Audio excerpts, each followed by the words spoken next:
Assalamualaikum. Kali ini kita akan membahas tentang cost of equity atau biaya modal sendiri. Level yang kita bahas adalah introduksi. Ide dari cost of equity adalah mengacu pada konsep CAPM atau Capital Asset Pricing Model, yang salah satu inputnya adalah pergerakan harga saham sebagai acuan dari risiko suatu saham. Kita akan melihat komponen dari CAPM, expected return dari suatu saham sama dengan risk free rate ditambah beta dikalikan dengan risk premium. Ini adalah rumus dasar dari menghitung cost of equity. Jadi CAPM termasuk model yang sangat populer sampai dengan saat ini. Jadi yang kita sebutkan tadi adalah tiga elemen atau tiga variabel dalam menghitung expected return, yaitu risk free rate, RF, B atau beta, dan yang ketiga adalah risk premium. Kita akan melihat yang pertama adalah elemen risk free rate. Risk free rate akan mengambil obligasi pemerintah sebagai dasarnya. Karena kita berasumsi bahwa pemerintah tidak akan bangkrut. Ini berbeda dengan obligasi korporasi yang dianggap lebih berisiko dibandingkan obligasi pemerintah. Kemudian tingkat bunga bebas risiko, kalau kita lihat, karena bebas risiko, maka berlaku prinsip risk and return, makin rendah risikonya, makin rendah returnnya. Jadi, risk free rate bisa dikatakan rate terendah yang bisa diperoleh. Dan yang memperolehnya adalah pemerintah.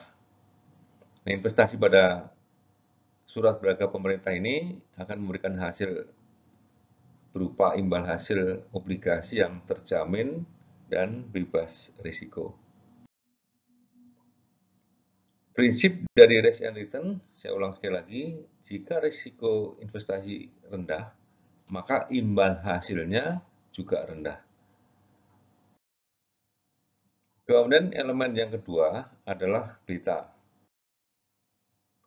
Prinsip dasar dari investasi di sini adalah opportunity cost. Seorang investor akan mempunyai berbagai macam pilihan pada berbagai macam saham.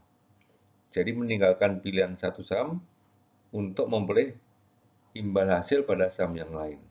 Jadi prinsip inilah yang kita sebut dengan opportunity cost. Nah, imbal hasil dari suatu saham yang terlihat di pasar modal merupakan cerminan dari harapan investor atas saham tersebut dalam kurun waktu tertentu. Di pasar modal terdapat berbagai macam saham yang diperdagangkan, sehingga bisa kita sebut sebagai portfolio saham. Nah, di Indonesia portfolio saham yang terbesar adalah IHSG. Jadi IHSG bisa digunakan sebagai dasar perhitungan portfolio, walaupun tentunya kita bisa menggunakan portfolio yang lebih kecil seperti LQ45. Suatu portfolio akan mempunyai ukuran risiko yang berupa beta. Nah, beta ini sebagai rujukan akan mengacu pada beta portfolio keseluruhan terlebih dahulu yang kita hitung sebagai 1. Kemudian setiap saham bisa kita ukur terhadap portfolio tersebut, apakah di bawah 1 ataukah di atas 1, karena rata-ratanya adalah 1. Semakin tinggi betanya, semakin tinggi risikonya, semakin rendah betanya, semakin rendah risikonya. Jadi di dalam gambar kita lihat bahwa 1,3 itu terletak di sebelah kiri garis yang di tengah, yang betanya 1, kemudian 0,7 di bawah beta 1, atau di kanan dari garis yang di tengah.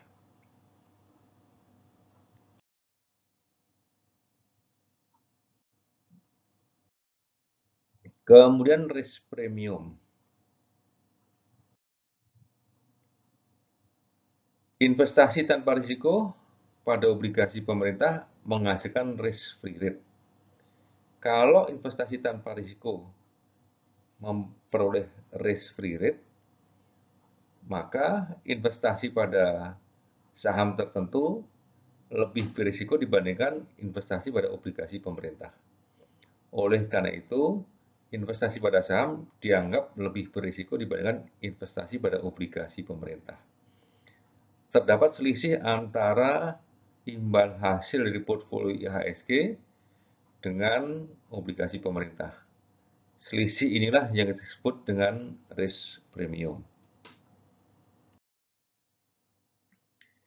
Garis yang di atas adalah tingkat return selama beberapa periode pada IHSG secara keseluruhan.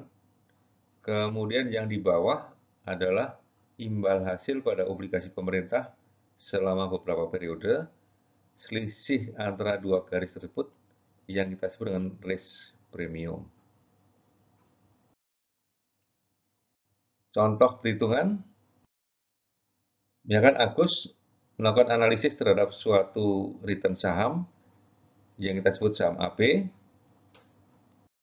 Dengan hasil, menurut risetnya, surat utang negara menunjukkan imbal hasil selama ini adalah sebesar 6%. Kita gunakan sebagai risk free rate. Kemudian IHSG, hasil risetnya menunjukkan bahwa selama ini menghasilkan angka 11%. Pergerakan harga saham AB terhadap IHSG menghasilkan beta sebesar 1,2. Maka perhitungan dari expected return AB adalah 6% risk free rate ditambah dengan beta 1,2 dikalikan dengan 11% dikurangi 6%, yaitu risk premium, selisih antara imbal hasil IHSG dengan risk free rate sebesar 6%, sehingga total hasilnya adalah 12%. Sebagai catatan akhir, model yang kita gunakan adalah model CAPM dengan menggunakan 3 variabel, risk free rate, beta, dan risk premium. Pada video yang lain, kita akan membahas tentang perhitungan cost of equity untuk perusahaan tertutup. Sampai di sini. Wassalamualaikum warahmatullahi wabarakatuh.